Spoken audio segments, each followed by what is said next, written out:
ganda dito, sir. Ganda. Well planned kasi ito, ma'am. Planado. Sabi, planado, sir. Kaya ito yung model farm na pinopromote namin. Parang ganun. Pwede siyang ganun.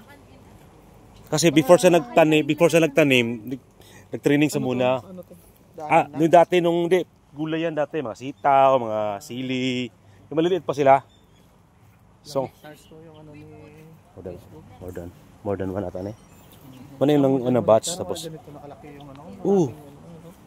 kasi ito Thailand kasi ito na method 1 by 1 tapos 3 meters apart, so 1 meter so mga ilang taon na to di bata pa ni kasi kanya na marunong na sila mag-alaga, so kumbaga tingnan mo ito, yan. Hindi pinapayaan, siguro ito, didinig, no? Ito, andito ako nung tinanim to last kwan lang, March ata. Area 2, yun.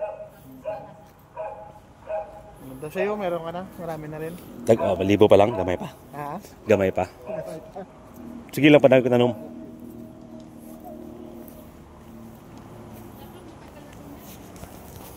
Pas-pasag, gwapog sila lupa din eh. Maganda yung lupa ng biliran.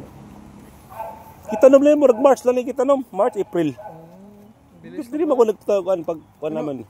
Mabuhay na to. Buhay na. Kahit mag-full sun expose, okay yan. Ito yung healthy, super healthy seedlings. Tatanggalin na lang yung Tanggalin, okay na yan. Kasi diba parang hindi na i-transfer to. Hindi na, yan na yan sila. Hanggang doon sa baba. Oo. Sun protect. Saan yung plantasyon mo, man? Sa Libak account.